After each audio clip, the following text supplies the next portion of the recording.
Hello दोस्तों। तो कैसे हैं आप सभी। तो उम्मीद करते हैं एकदम बिल्कुल अच्छे होंगे और आप लोगों का एग्जाम का तैयारी बहुत अच्छे तरीके से चल रहा होगा। West Bengal board class 12 semester 3 Hindi में हम लोगों ने सभी चैप्टर को कंप्लीट कर लिया है। सिर्फ गद्य खंड में लंबी कविता का अंत चल रहा है, जिसमें हम लोगों ने लेखक परिचय को पहले पार्ट में कंप्लीट कर लिया है। आइए आज हम लोग इस वीडियो में हम लोग निबंध को शुरू करते हैं और इस निबंध में निबंधकार गजानन माधव मुक्तिबोध जी ने क्या संदेश देना चाहे, क्या बताना चाहे, इसको जानने का प्रयास करेंगे।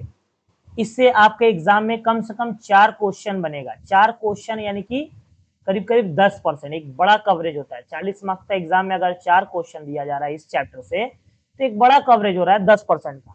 तो उसको हम लोग चलिए देखते हैं और कंप्लीट करते हैं। आइए सबसे पहले मैं इस निबंध की आपको पृष्ठभूमि के बारे में 1 मिनट बता दूं। देखिए, हमारे समाज में हम लोग जिन घटनाओं को देखते हैं, हमारी आने वाली पीढ़ियां उन्हीं घटनाओं को देख करके वैसा ही सीखती है। और किस प्रकार से आजादी के बाद जिस आजादी की लड़ाई में देश के सभी लोगों ने मिल करके अंग्रेजों का मुकाबला किया और उसके बाद देश के लोगों के आंखों में एक उम्मीद था कि जब हम अंग्रेजों से आजाद होंगे तो सब कुछ हमारा अपना होगा और हमारे अपने लोग देश चलाएंगे और देश में सुशासन होगा। लेकिन लोगों को ठीक इसके विपरीत परिणाम देखने को मिले। हमारे अपने लोगों ने देश को चलाना तो शुरू किया, लेकिन देश को लूट करके खाना उनकी एक उनकी एक व्यापार का हिस्सा बन गया, उनके चरित्र का हिस्सा बन गया। जो लोग देश के कर्ता धर्ता हैं, जो नेता हैं, जो मंत्री है, उन्होंने देश की हालात को बद से बदतर करके रखा हुआ है। ठीक इन्हीं सब घटनाओं के आसपास ये लंबी कविता की अंत का निबंध जो है वो घूम रही है। तो थोड़ा बहुत मैंने आपको पृष्ठभूमि बता दिया। इसके अलावा और भी कई बातें हैं जो हमारे दैनिक जीवन में हम लोग देखते हैं, उन सब का ये एक अच्छा संदेश दे रहा है ये निबंध। तो चलिए दोस्तों देखते हैं क्या कहते हैं गजानन माधव मुक्तिबोध जी अपने इस निबंध एक लंबी कविता का अंत में। आइए शुरू करते हैं। कहते हैं, कल ही मैंने एक लंबी कविता खत्म की। यानी कि गजानन माधव कह रहे हैं कि कल ही मैंने एक लंबी कविता खत्म की, उसका अंत मुझे शिथिल सा जान पड़ा। और उस कविता का अंत उन्हें शिथिल, शिथिल बोले तो एक तरह से मतलब एक तरह से स्टेबल हो जाना, स्थिर हो जाना, मतलब उन्हें शॉक्ड लग गया, शिथिल सा जान पड़ा। उसके अंत पर जितना अधिक सोचता गया, मुझे लगा कि उस कविता को और बढ़ाना होगा। और उस कविता के एंडिंग पोर्शन, अंत पर जितना वो अधिक सोचते गए, उनको लगा कि उन्हें इस कविता को क्या करना होगा, और थोड़ा बढ़ाना होगा, कि वह अपने आप ही बढ़ जाएगी। उनके मन में एक संदेह आ रहा है कि कविता को और बढ़ाना होगा कि वह अपने आप ही बढ़ जाएगी। मुझे उसकी संभावित लंबाई चौड़ाई को देख भय सा जान पड़ा। उन्हें कविता की संभावित लंबाई चौड़ाई को देख उन्हें भय सा जान पड़ा, डर लग गया। एग्जाम में पूछा जा सकता है गजानन माधव मुक्तिबोध को किससे भय लगा, तो कविता की लंबाई और चौड़ाई को देखकर। भय इसलिए कि इतनी प्रदीर्घता हमारे यहाँ अच्छी नहीं समझी जाती। इसका मतलब इसलिए उन्हें डर लगा कि कविता छोटा होता है और इनकी कविता क्या हो गई है, बहुत लंबी चौड़ी हो गई है। तो इतनी लंबी प्रदीर्घता मतलब लंबी, इतनी लंबी कविता हमारे यहाँ के लोगों के लिए अच्छी नहीं समझी जाती है।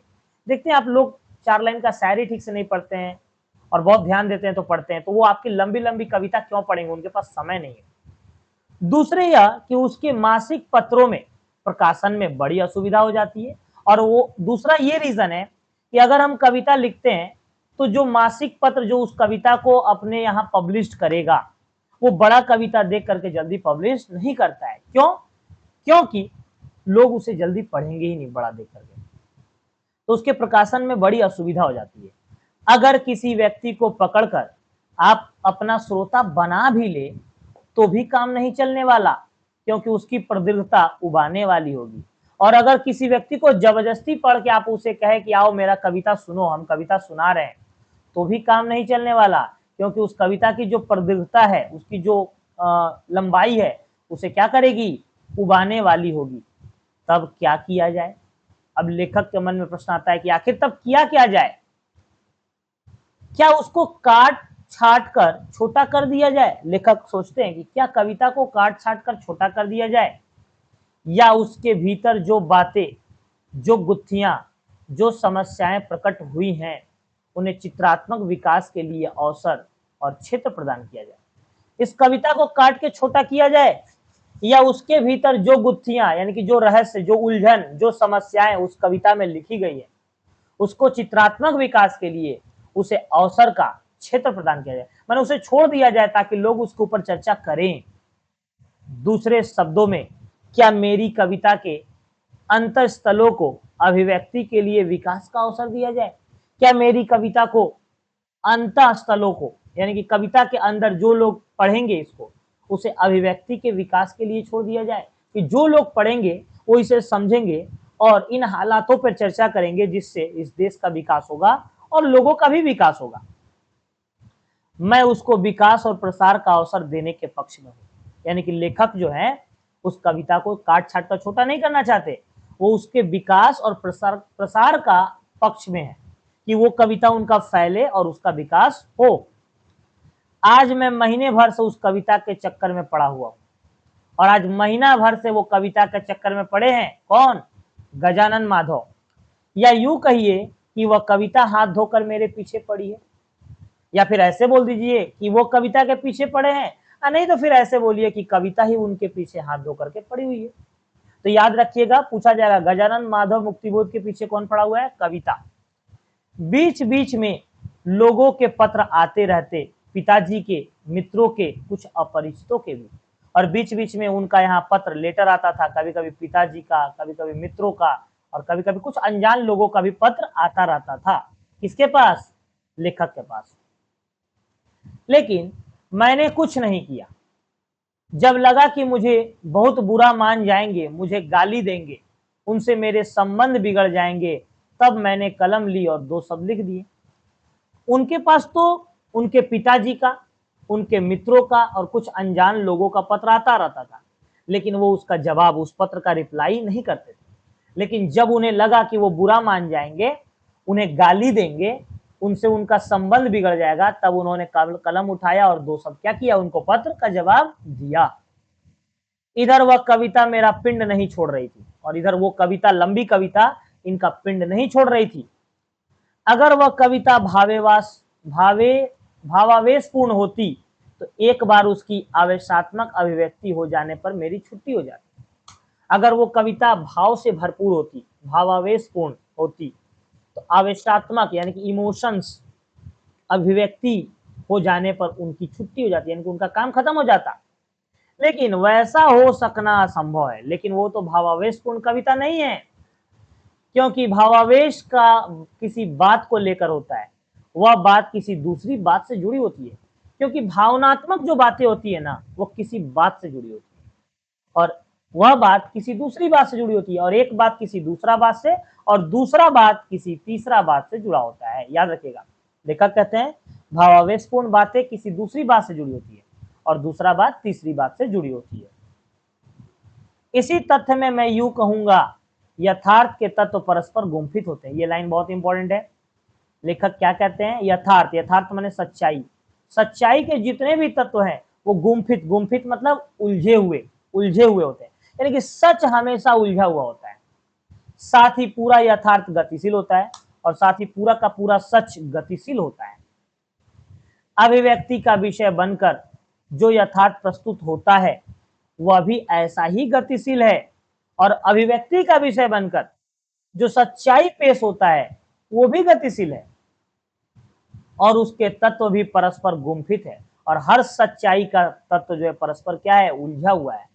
यही कारण है कि छोटी कविताएं लिख नहीं पाता, और जो छोटी होती है वे वस्तुतः छोटी ना होकर अधूरी होती है। लेखक कहते हैं कि वो छोटी कविता लिख नहीं पाते, क्योंकि जो छोटी होती है वह छोटी ना होकर क्या होती है? अधूरी होती है। कविता में अगर हम किसी मुद्दे को उठाते हैं तो उस मुद्दे को हम कंप्लीट करें, नहीं तो छोटी कविताएं क्या होती है? अधूरी होती है। मैं अपनी बात कह रहा हूं। इस प्रकार न मालूम कितनी ही कविताएं मैंने अधूरी लिख कर छोड़ दी है, और इस प्रकार लेखक कहते हैं कि पता नहीं मैंने कितनी कविताएं अधूरी लिखकर छोड़ दी है, उन्हें खत्म करने की कला मुझे नहीं आती, यही मेरी ट्रेजेडी है। और उन्हें कविता लिखना तो आता है, लेकिन कविता का अंतिम पड़ाव यानी कि फिनिशिंग देना नहीं आता है। जो अंत भला बोलते ना, अंत अच्छा होना चाहिए। किसी भी कहानी का अंत सबसे सुंदर होना चाहिए दोस्तों, चाहे वो कोई भी कहानी है। तो उन्हें खत्म करने की कला मुझे नहीं आती, यानी कविता को एंडिंग रूप देने का कला उन्हें नहीं आता, यही उनका ट्रेजेडी है, यही उनका कमजोरी है। ठीक है दोस्तों, आइए आगे। इससे भी बड़ी ट्रेजेडी यह है कि लोग मुझे गद्य लिखने को कहते हैं, और सबसे बड़ा परेशानी तो ये है कि लोग उन्हें कविता नहीं गद्य लिखने को कहते हैं, कहानी, निबंध, उपन्यास। एक बार मैंने एक किताब की रिव्यू की, वह ऊपर से दबाव आने पर तो देखता क्या हो कि रिव्यू के लिए किताब पर किताबें आने लगी। एक बार उन्होंने एक किताब का रिव्यू लिया और ऊपर से दबाव आने लगा, उसके बाद देख रहे हैं कि किताब पे किताब उन्हें रिव्यू करने के लिए, रिव्यू मतलब देखने के लिए आने लगी। अब आप जानते ही हैं कि सच्चाई वह जिस पे आप यकीनन सच्चाई समझते हैं, किसी न किसी हद तक बंदिश लगी रहती है। याद रखिएगा, सच्चाई पर किसी न किसी हद तक बंदिशें लगी रहती है। इसलिए रिव्यू करना आग से खेलना होगा, और उनके पास बहुत सारा किताब आने लगा रिव्यू करने के लिए, तो वो सोचे कि रिव्यू करना आग से खेलना है, क्योंकि सच्चाई पे बंदिश लगी रहती है। आप अगर किसी भी समाज में जाके सच्चाई बोलिए किसी का, तो आपका जान का खतरा हो सकता है। उन्हीं किताबों पर अगर वो रिव्यू करके अगर सच्चाई बोलने लगे तो उनका जान का खतरा हो जाएगा, आग से खेलने के बराबर है। इसलिए उन्होंने क्या किया, छोड़ दिया। मेरे कृपाशील अधिकारी गण, वे मेरे प्रगाढ़ मित्र भी हैं, उनके अधिकारीगण जो उनके दोस्त भी हैं, लेकिन लेखक नामक कार्यशील व्यक्ति को जंतु समझते हैं। वे लोग लेखक को क्या समझते हैं, जंतु, यानी कि जो भी लेखक है, कवि है, निबंधकार है, उसको लोग जानवर के समान समझते हैं। लेखकीय कार्य के प्रति उनकी अनास्था इस आस्था से निष्पन्न थी, और लेखकीय कार्य के प्रति उनका जो ये अनास्था था वो आस्था से निष्पन्न थी। यानी कि अनास्था किसमें था, आस्था में, कि मनुष्य को अपनी आर्थिक और भौतिक उन्नति के लिए ही कार्य करनी चाहिए। मनुष्य को हमेशा अपना आर्थिक उन्नति, पैसे कमाने के लिए और अपना भौतिक उन्नति के लिए काम करना चाहिए। इसलिए साल में अगर 4 किताबें लिखकर 4-1 हजार की आमदनी नहीं हो तो क्या किया। साल में अगर 4 किताब लिख करके 4-1 हजार का आमदनी नहीं हो कवि को, लेखक को, तो क्या फायदा। इसलिए मुझे सलाह दी गई मैं उपन्यास लिखूं और अपना दरिद्र मिटाऊं।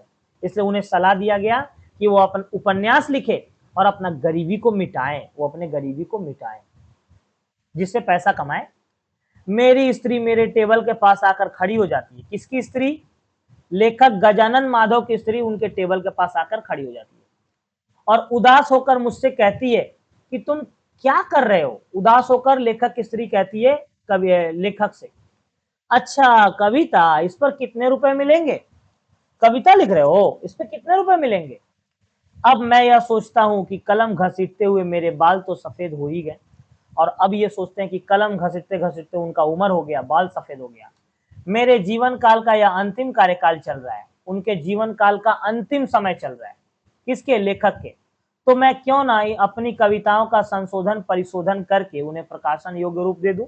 उन्होंने बहुत सारा कविताओं क्या किया है, अधूरा रखा है, तो सोच रहे अब अंतिम समय चल रहा है, अब कविताओं को एंडिंग पोर्शन दे करके उन्हें पब्लिश करा दो, प्रकाशन योग्य रूप दे दो।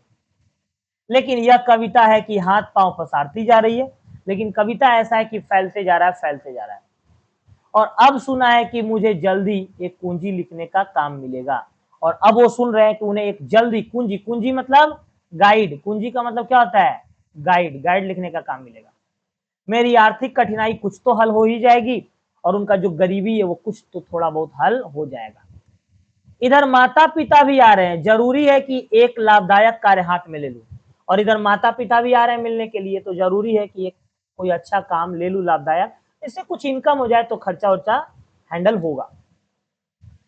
लेकिन बुरी बात तो यह है कि मुझे एक काम से दूसरे काम में जाने में तकलीफ होती है। लेकिन बुरा बात तो यह है कि लेखक को एक काम को छोड़ के दूसरे काम में जाने में तकलीफ होती है।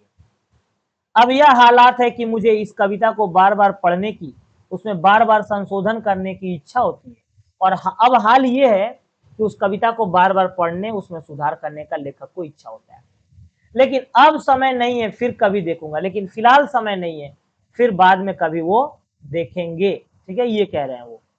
अब देखिए आगे देखते हैं क्या। लेकिन मेरी स्त्री लेकिन स्त्री मेरी टेबल के पास खड़ी हुई है। लेखक कहते हैं कि उनकी स्त्री उनके टेबल के पास खड़ी हुई है। किसी जमाने में जब वह छोटी थी और मैं भी छोटा था तो बड़ी आकर्षक थी। और यहाँ पर लेखक कहते हैं कि किसी जमाने में जब मैं छोटा था, मेरी स्त्री भी छोटी थी। पता नहीं अब जाहिर सा बात है, अब स्त्री कहाँ थी, हो सकता है कि पड़ोस में शादी किए हो। किसी जमाने में जब वो छोटी थी और मैं भी छोटा था तो बड़ी आकर्षक थी। आन आन नहीं होगा, यहाँ पे आज होगा। आज आज वह मुझे भयोत्पादक प्रतीत होती है और आज मुझे मेरी स्त्री डरावना प्रतीत होती है। ऐसा होता है। होता है ना, शादी से पहले बहुत अच्छा लगता है, लेकिन बाद में शादी के बाद कीचड़ कचड़ा हो जाता है आपस में। खैर कोई बात नहीं, ये सब अपना लाइफ साइकिल का हिस्सा है। ठीक है। अ, उसको देखकर मेरे हृदय में करुणा, दायित्व भाव, यथार्थ का आतंक और भय, तरह तरह की भावनाएं व्याप्त हो जाती है। अपने स्त्री को देखकर उनके मन में, हृदय में करुणा, दायित्व भाव, जिम्मेदारी, आतंक और भय की मतलब भय, तरह तरह की भय और भावनाएं व्याप्त हो जाती है। किसको देखकर? अपने स्त्री को देखकर। देखिए कोई भी, वो ऐसे थे ना, वो ज्यादा इनकम नहीं करते थे, लेकिन वो लिखते रहते दिन भर, तो स्त्री उनसे परेशान रहती थी कि वो इनकम नहीं कर रहे, इससे लिख करके कितना इनकम होगा, इसलिए वो डरते थे थोड़ा सा स्त्री से।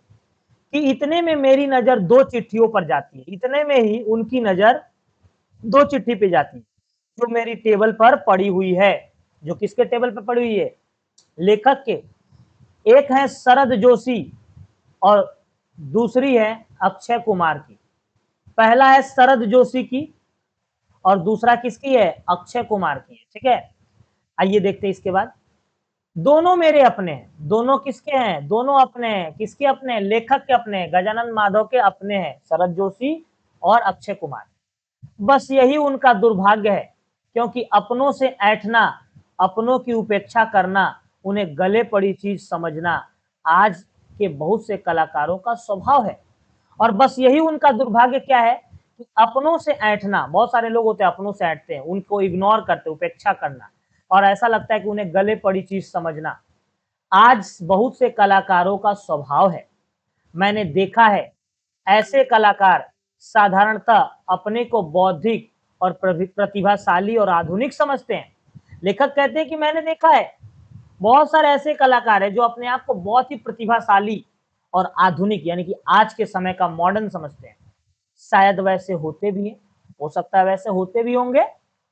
दूसरे प्रकार के भी कलाकार होते हैं जिन्हें अपने लोग बड़े प्यारे होते हैं, और दूसरे तरह के भी कलाकार हैं जिन्हें अपने लोग बोले तो क्या, कलाकार को कलाकार पसंद आते हैं। उनका यह हिसाब होता है कि अगर वह कोई कवि उनका दोस्त हुआ तो वह निसंदेह ऊंचा और अच्छा कवि तो हो ही गया है। और उन्हें ऐसा विश्वास होता है और उनका ऐसा मानना होता है कि अगर कोई कवि उनका दोस्त है तो निसंदेह वह ऊंचा और अच्छा कवि तो हो ही गया। किंतु यदि कोई लेखक यदि किसी दूसरी या तीसरी प्रकार की मंडली में रहता है, कोई पढ़ा लिखा इंसान कोई अनपढ़ों के बीच रहता है, या नहीं भी रहता लेकिन उनसे अलग है, तो यह धारणा बनाने की प्रवृत्ति सबल हो जाती है कि वह यूं ही लिखता है, बेकार लिखता है, फिजूल लिखता है। मतलब अगर हम कवि हैं और हम कवियों के महफिल में रहते हैं, तो भले ही हम खराब लिखते होंगे तो हम लोग समझेंगे कि ये अच्छा ही कर, लेकिन हम कवि हैं, लेकिन हम कवियों के महफिल नहीं, हम लोगों मतलब अनपढ़ों की महफिल में रहते हैं, तो लोग सोचेंगे कि यार ये बेकार लिखता होगा, फिजूल लिखता होगा। ठीक है, यही चीज यहाँ पे बताया जा रहा है। आगे देखिए क्या कहते हैं। इस प्रकार की मंडलियों में जो चीज चलती है एक सीमित क्षेत्र में, वही श्रेष्ठ और वर्णीय दिखाई देती है। इस प्रकार के लोगों के बीच में जो चीजें चलती हैं वो एक लिमिटेड एरिया में श्रेष्ठ और वर्णीय दिखाई देती है। उनके वे अपने हैं, सगे हैं, इसलिए वे श्रेष्ठ भी हैं, उत्तम भी है, अच्छे भी। और वे लोग उनके अपने हैं जो उनके तरह काम करते हैं और श्रेष्ठ हैं, सगे हैं, उत्तम है, सब कुछ अच्छे हैं। दूसरे शब्दों में एक विशेष प्रकार के लोग यदि अपनों से ऐड कर उनकी उपेक्षा करते हैं, तो दूसरे विशेष प्रकार के लोग उन्हीं में रहकर उनमें प्रचलित स्तरों की कसौटी समझकर कीर्ति प्राप्त करने की कोशिश करते हैं। मतलब दूसरे शब्दों में बोला जा रहा है, यदि कुछ लोग, विशेष लोग अपनों से ऐड कर उनको इग्नोर करते हैं और कुछ ऐसे भी लोग हैं जो अपनों में रहकर उनको प्रचलित स्तर पर कसौटी समझकर उनसे कीर्ति यानी कि उनसे यश प्राप्त करने की कोशिश करते हैं। यह भी संभव है कि यह घरे बाहिरे की समस्या हो, यानी कि जो अत्यंत आत्मीय हो उन्हें यूं ही समझा जाए और जो पराये और परकीय हो अपने आकर्षण, विश्वास और श्रद्धा का आस्पद माना जाए। मतलब जो अत्यंत आत्मीय हो उन्हें यूं ही समझा जाए, जैसे बोलते ना घर का मुर्गी दाल बराबर, और जो पराये हो परकीय उन्हें विश्वास और आस्पद अपना माना जाए। मेरा ख्याल है कि सब लोग ऐसे नहीं होते, उन्हें मैं अपने अपनों में गिनवाना चाहता हूँ, उन्हें लेखक अपनों में गिनवाना चाहते हैं। लेकिन यह एकदम सच है कि मैं अपनों की उपेक्षा का अपराधी हूँ। लेकिन यह एकदम सच है कि लेखक ने अपनों का उपेक्षा किया है, इसलिए वो अपराधी मानते अपने आप को। गजानन माधव ने अपने अपने लोगों का उपेक्षा, इग्नोरेंस किया है, इसलिए वो अपने आप को अपराधी मानते हैं। लेकिन मैं उन अपनों से क्या कहूं कि यह कविता मेरा पिंड नहीं छोड़ती थी। लेकिन उस अपनों से मैं क्या जवाब दूं कि इसका यह कविता मेरा पिंड नहीं छोड़ती थी। यह नहीं कि मैं उससे रात दिन चिपका हुआ था, यह भी नहीं है कि मैं उससे रात दिन चिपका हुआ था, क्योंकि वैसा असंभव है। वरन यह कि जब मैं देखता कि मेरे हाथ में काम आ गया तो पाता कि वह मेरी कविता है और कुछ नहीं। जबकि मैं ये भी देखता था कि अगर कोई काम मेरे हाथ में आ गया तो मेरी कविता है और कुछ नहीं। मैंने न मालूम कितने महीने और वर्ष उन जैसों पर खर्च किए, उनसे मुझे कुछ न मिला, न धर्म, न अर्थ, न काम, न मोक्ष। और वो कह रहे हैं मैंने अपने जीवन के कितने महीने ऐसे लोगों पे खर्च किए हैं जिन्हें मैं अपना समझता था, लेकिन बाद पहले उपेक्षा भी किया था, और उनसे मुझे कुछ न मिला, न धर्म मिला, न अर्थ यानी कि न पैसा मिला, न काम, न मोक्ष, कुछ भी नहीं मिला। चारे चीजें होती हैं, धर्म, अर्थ, मोक्ष, काम। ठीक है। कुछ पागल लोग, किमियागर यानी कि एल्केमिस्ट, लोहे से सोना बनाने की फिक्र में लगातार काम करते हुए नष्ट हो गए। कुछ इस दुनिया में पागल लोग हैं जो लोहे को सोना बनाने के चक्कर में लगे हुए हैं और वो खुद क्या हो गए, नष्ट। यानी कि आप पागल लोगों को सुधार नहीं सकते। कुछ दूसरे ढंग के पागल जमीन से गड़े खजाने को खोजने और कभी न पा सकने वाले इतना मशगूल रहे कि उनकी फैमिली ने, समाज ने, जमाने ने उन्हें बेवकूफ करा दिया। और कुछ लोग ऐसे हैं जो जमीन से गड़े खजाने को निकालने में मशगूल है, उनको फैमिली ने, समाज ने, जमाने ने उन्हें क्या करार दिया, बेवकूफ। कई तरह के पागल हुआ करते हैं, पागल में भी कई तरह के पागल हैं, और मुझे अब समझ में आने लगा है कि हो ना हो मैं भी उसी श्रेणी में गिने जाने योग्य हूं। और लेखक को अब समझ आने लगा है कि पागल तो कई तरह के हैं, लेकिन हो ना हो लेखक भी अब पागलों की श्रेणी में गिने जाने के लायक है। लेकिन नहीं, मैं फिर से समझदार बनने की कोशिश करूंगा और गद लिखूंगा। लेकिन मैं फिर से समझदार बनने की कोशिश करूंगा और अब की बार मैं कविता नहीं, क्या लिखूंगा, गद लिखूंगा। मैंने इस ओर काम भी शुरू कर दिया है और मैंने गद लिखने पर काम भी शुरू कर दिया है। लेकिन क्या बताऊं कि एक चीज जिसका नाम है धुन, जिसका नाम है लॉ, यहाँ पे लॉ होगा, ठीक है, ली नहीं लॉ होगा, ये शब्द आधुनिक नहीं है, फिर भी उनके अर्थ का अस्तित्व तो आज भी विराजमान है। हर चीज का एक धुन, लय होता है। लॉ मतलब एक ताल होता है, तालमेल, वो आधुनिक नहीं है, उनके अर्थ का अस्तित्व तो आज भी विराजमान है। वह मुझे कविता की ओर ही ले जाती है और वो जो धुन है, वो जो लॉ है, उन्हें कविता की ओर ले जाती है। लेकिन मैं वचन देता हूं कि मैं कविता नहीं बल्कि गद्य लिखूंगा। लेकिन वो वचन देते हैं, वो अब कविता नहीं क्या लिखेंगे, गद्य लिखेंगे। इससे मुझे आमदनी भी हो जाएगी और कुछ यश भी बढ़ेगा, और इससे उन्हें आमदनी भी हो जाएगी और कुछ यश, कीर्ति, मान, सम्मान भी क्या होगा, बढ़ेगा दोस्तों। तो आइए दूसरे पार्ट में हम लोग यहीं तक रहने देते हैं। इसके बाद बचा हुआ जो इस निबंध का पोर्शन है उसको मैं अगले 2 वीडियो में खत्म करूंगा दोस्तों। मिलेंगे अगले वीडियो में अगले पोर्शन के साथ, तब तक के लिए टाटा, बाय बाय।